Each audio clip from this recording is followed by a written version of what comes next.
We have now heard different perspectives on the work and financing of civil society organizations. Gry, why should donors and individuals channel money for poverty reduction through care instead of directly supporting organizations based in the South? You know, I could speak about why you should support care for hours, but I think that... So we go just to the financing part now. So we just go to that. Yeah. But I think it's because of the results, the proven results that we have. It's because we are accountable to the people we want to serve. It is because we are an international NGO. We are in the field. We are on the local level. We are on the national level, the regional level, all the way up to the international level. Does this mean that I believe that all financing to civil society should go through NGOs like CARE? No. Because civil society, we are many actors. Some of us are international NGOs, some are local, some are national. And I think it is good for strengthening civil society that we have that broad partnership, that we are different actors, that we bring different experiences to the table. And so I would like a system, you know, where we finance civil society actors that is that variety, because that's how we're going to be able to strengthen civil society. Do we in Norway need to find systems of making sure that we could support local organizations more directly than we do today? Yes, I think we do. But what is the added value of CARE Norway when it comes to reaching the poor person out there? Because of our networks, because of our proven experience, because of the models we use, we are able to deliver for the causes that we want to do. Mm-hmm. But Degan, isn't that a value, that you have a kind of a broad range of different type of NGOs, as Gry says? Yeah, I mean, I think this is one of the things that automatically happens. It becomes a very black and white discussion, and it's not about a black and white world. We're not saying that giving more money directly to local NGOs means that northern NGOs have to go out of business. I know that's how it's perceived, but that's not what it means. What we're saying is there is a role. First of all, the world is changing, and this issue of localization, I really can't stand the term, but is long overdue. And it's going to happen whether we like it or not. And this is part of that discussion we were having during lunch about governments also pushing back and national governments and all of that. So how do we create new models of partnership, what Elhadj was talking about? How do we create different spaces where each of us is relevant? Yeah. But when it comes to delivery of services, ultimately it's the government, it's the duty bearer, ultimately. But at the same time, there is no investment in civil society so that we can hold that duty bearer accountable. If we don't have money to keep our lights on and keep our staff hired, then how are we going to hold those governments accountable? So I think it's about trying to get a balance and really addressing, shifting the power. It has to be shifted. That's the reality. We can't be in the current status quo. That initiative, Shift the Power, has got a lot of attention. And you have obviously seemed to have touched a raw nerve, hit a nerve in a way. Is that your feeling too? Which nerve? Yeah, it means that it was nerve? About what you are saying, this about localization run by the South, for the South, that this was already mature thinking, that it was already there. But the thing is, we are not the ones who saw this alone. We heard Helen talk about how there is a proliferation of Save the Children's across the South. While I have utmost respect for Save the Children, that proliferation is not altruistic. It is because there was a recognition that, one, the tide is shifting, And two, and how do you stay relevant? And two, because there's a recognition that there's a lot of money in the South. World Vision, someone from World Vision was telling a colleague of mine recently that World Vision now gets 30% of its funding annually from the South. So that proves my point. One, it's scary because it means that that 30% is money that used to go towards our local partners in India that now is going to World Vision India, and who cannot compete against the World Vision fundraising machinery.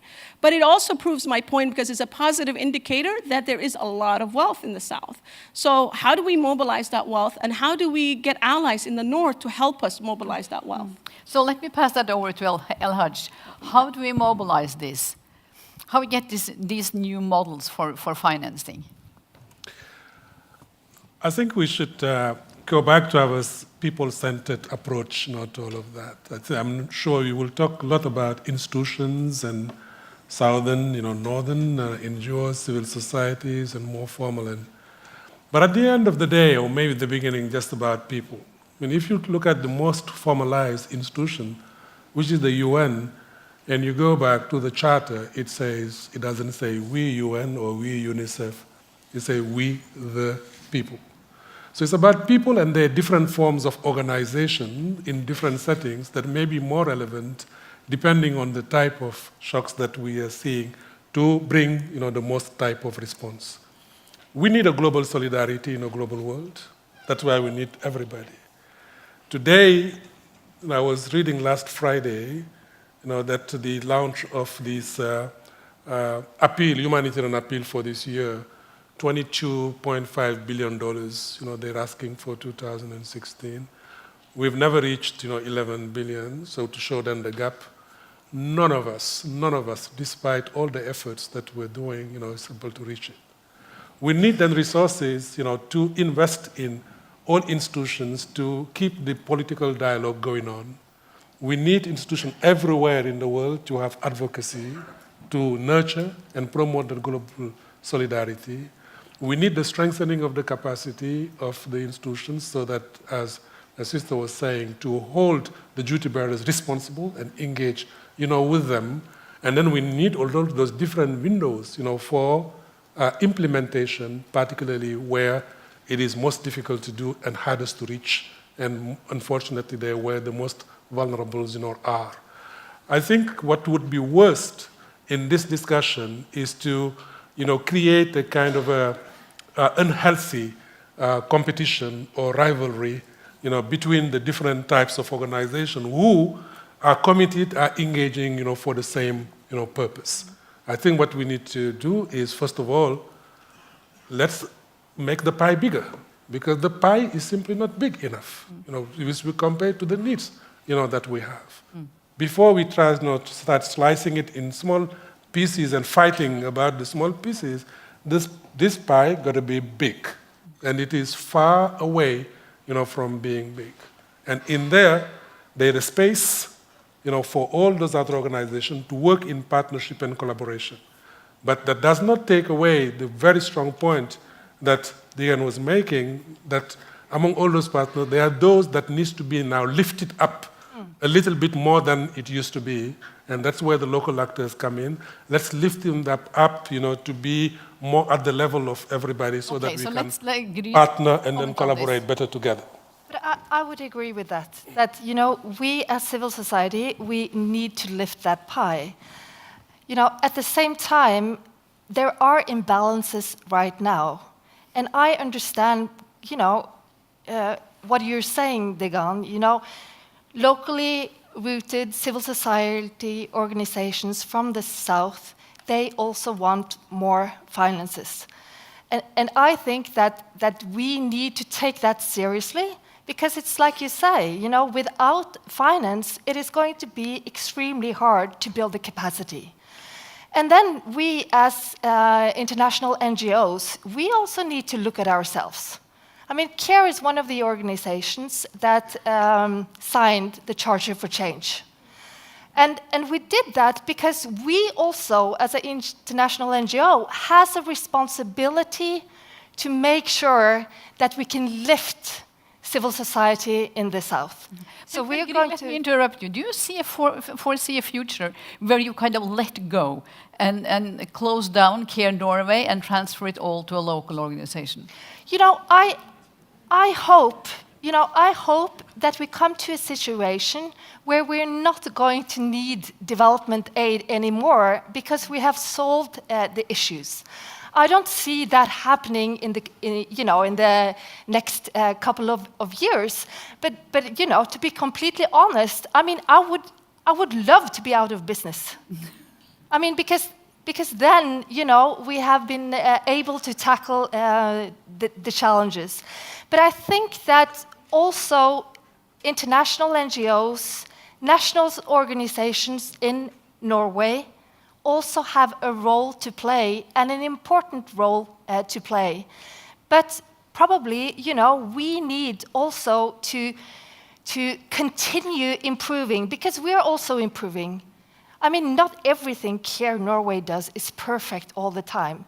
We need to look at ourselves and to make sure that when we say we are building local NGOs, where we have programs, that we do that in a very good way, that it means something, that we're not only, making sure that they can deliver services, that we're building the capacity step by step, and that we are accountable of doing that. Yeah. Degan, in your speech, you mentioned willingness to take risk, that this new system will require some more willingness. Do you see, is there any more willingness to take more risk? Do you see that developing? Is there an... I don't think there is any other option. And by the way, we are taking risks every day. This illusion that we have created by thinking that that long supply chain is risk-proof is an illusion. Mm-hmm. Yeah? There is problems happening. I won't say exactly how or where, but there are serious problems with how aid is being delivered in the last mile. And so I think that, so what we're saying is that the risk tolerance has to increase. We have to be more forward-leaning on that. But at the same time, we are, as civil society, also need to get our act together. We know that there's a lot of briefcase NGOs. We know that there's a lot of problems amongst our own colleagues and partners. So the onus is on both sides. But it's not, I think the idea or the rhetoric that we always hear is to say local NGOs are corrupt. It's too risky to work with them. I think that's a very limiting rhetoric, and it doesn't allow us to proceed forward. Elhadj, the risk tolerance need to increase? If you wake up in Homs, just waking up there is risky. Mm. So if you then go in the barrios in Colombia, it is risky. If you ride a matatu in the outskirts of Nairobi, then going to serve the population, it is risky. Whatever you do to serve in this particular environment, risk is an integral part of that. So the question is how to manage risk. Where can we put additional safeguards where it is necessary, but balance it in a way that will not obstruct delivery? Because if you want to be safe, then let's sit in the capital city and do publications. Or we then go to make conferences. But if we got to implement and then get down there, it's just going to be risky. We have to manage it. So I'm not suicidal. I'm not saying let's not take that into account, but it's reality. We lost 55 colleagues in Syria. And I can tell you, the most difficult part of my job is to have to write letters of condolences, to parents, losing them. I lost 12 in Yemen. That is one almost every month. That's part of, the risk. We lost some money and then some supplies. That is part of the risk. But compared to then what we served while doing that, then, yeah, I would say, so it is worth it. Two, just minor points that in addition to that, that risk has to be shared all across, the continuum, at all level. And that's why also we need, again, each other at all levels.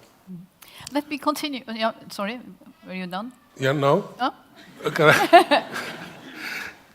Because what I wanted to say in there, I could almost respond to the question you posed to Ele, and I would say, no, don't close the Norwegian Red Cross. We need it. Because I can tell you that the globalization of the fragilities will lead us into situations where you will need the same competencies in your own country. And it is starting. Be it the elderly, be it the isolated people, be it in people in situation of vulnerability, be it the disabled, all of that will be needed. When the so-called migration crisis or refugee crisis hit Europe, and I say so-called because it's only 14% of the whole refugee situation in the world, and Lebanon alone has more refugees than the whole Europe at this point in time, we had to take Norwegian Red Cross colleagues who used to work in Lebanon, who used to work in Afghanistan, who used to work in Iraq, to come back home, to help deal with the situation where there was no capacity at that time. I think it also mutual learning, mutual support, hence again, the necessity to provide the support at all levels and balance it and complement each other while lifting and better supporting those that has been left behind. Your organization, the Red Cross and Red Crescent, stresses the importance of neutrality and impartiality. Could the direct support to local organizations put these principles at risk? Those principles have been tested for 150 years out of a battlefield, which was called Solferino, that showed even in the worst situation, there should be a place for humanity. So the principle, the mother of all of them is the humanity we share. And in the pursuit of principled humanitarian action, then you have to be impartial and then you have to be neutral. And that is what is explaining the risk situation that I exactly said. That people crossing border where nobody can go to Aleppo, then be to Aleppo. That nobody go to Homs, then we go to Homs. When then most of people are sitting in Juba with 4x5, then you get down, to the communities and then do it. That is the only way into talking about risk, that neutrality and impartiality. In most of the time, that is the only protection we have. Because if I'm be seen in a very highly polarized situation to be in one party or the other, all my people on the field will be at greatest risk, and then they will pay with the biggest price.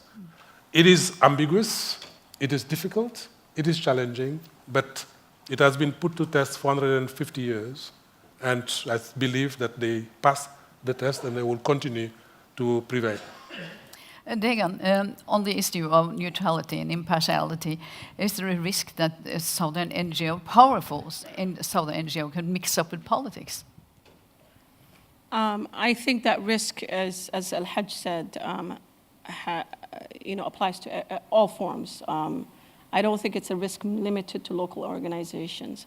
I have personally witnessed in Somalia, northern NGOs who have taken sides with one warlord over another. I think this assumption that just because you don't come from the country and therefore you are neutral, I think is a wrong assumption. Yes, we've seen the genocide in Rwanda, and we know that a possibility exists. But I think we have also seen many possibilities where, in response to that Rwandan genocide, actually Ethiopian NGO, one of the strongest NGOs in Africa, was founded where Ethiopians were helping the Rwandese.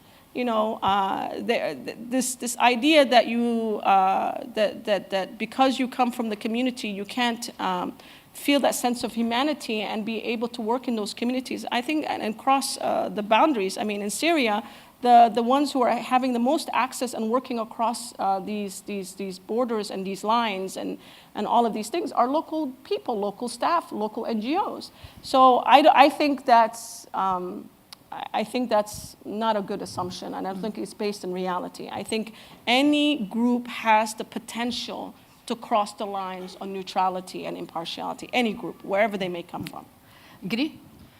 I have great respect for the work that the Red Cross movement does, but I also think it is a value when we talk about strengthening of civil society in the world, that not all of us are the Red Cross.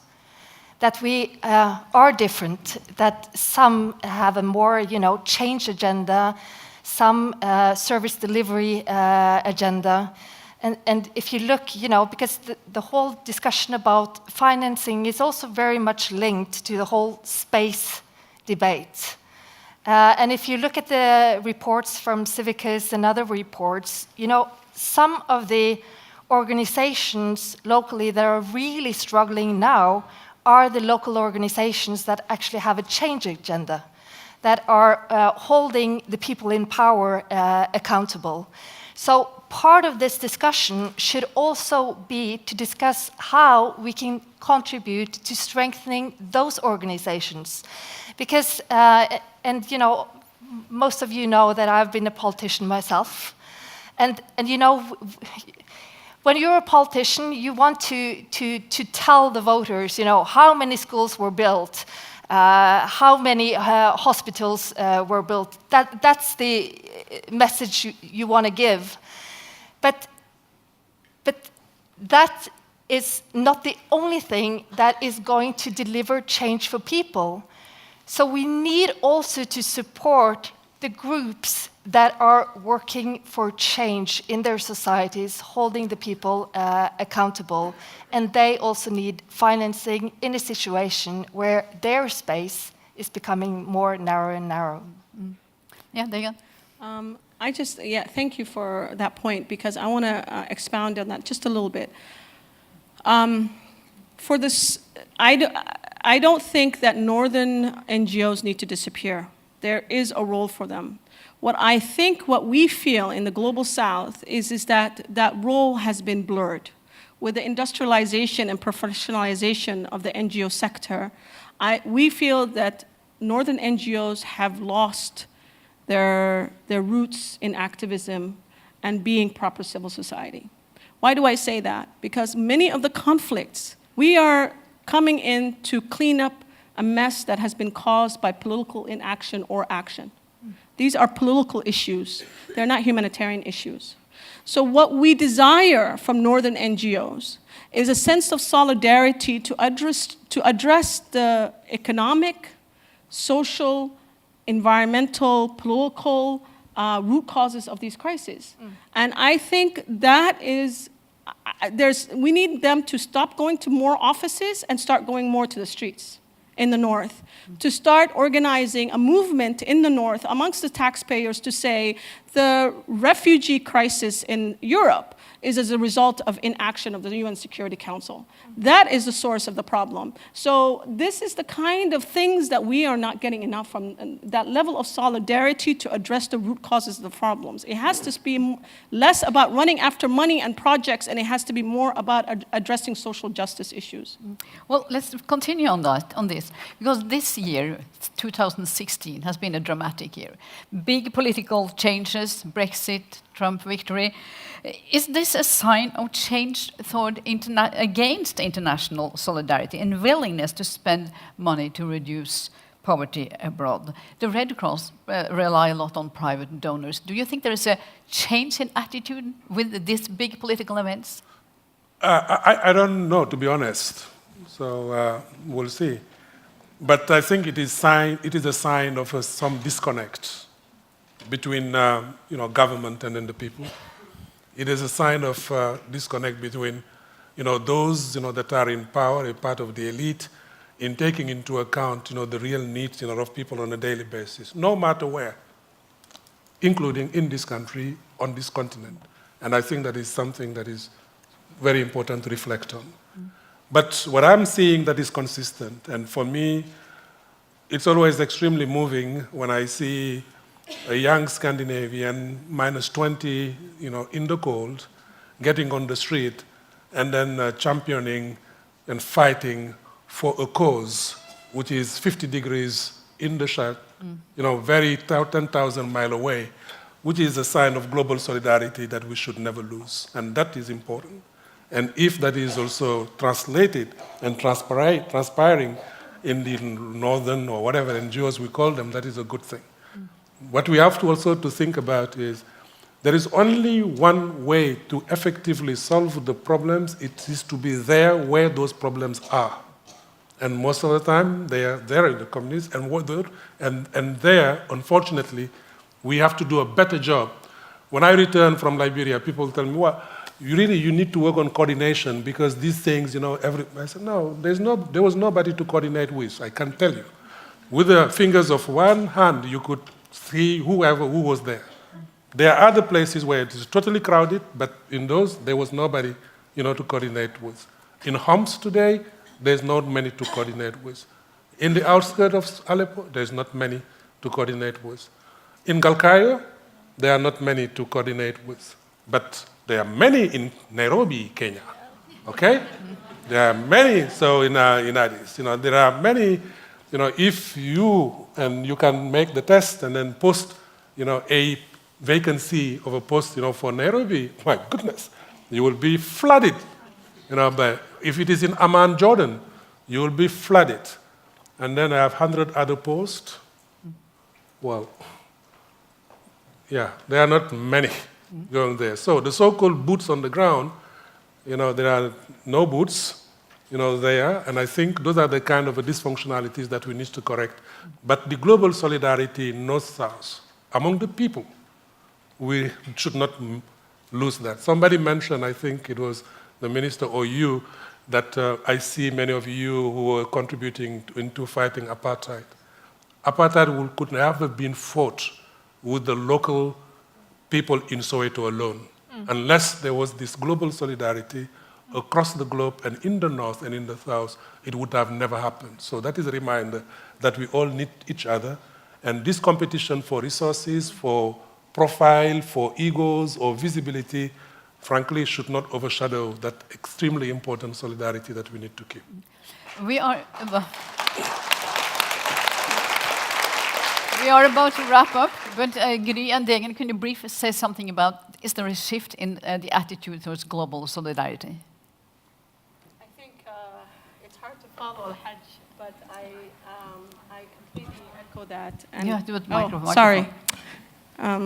Yeah, so I think what Elhadj said is just, he put it so poetically, but I think there is a shift and there is a movement, and that's what the shift to power is. The shift to power is not about money. It is about creating that global solidarity movement. Yeah. Gry? I fear that there is a shift, that you are seeing more nationalistic approach, rhetoric, and seeing that, I fear for the international solidarity, also in a situation where we have so many challenges that we need to respond to together. And maybe the thing that I fear the most is the rhetoric against international common human rights standards and the UN Declaration. And we have seen that over some years, that on some of these rights issues, especially on the issue that I work on a daily basis, gender equality, women's rights, we see a pushback, especially when it comes to sexual and reproductive health and rights. So upholding the international standards, the UN Declaration, I believe it's more important than ever. And we need, as different parts of civil society, to work together to make sure that we uphold these common standards. Thank you for a wonderful conclusion. And I thank you all for coming here.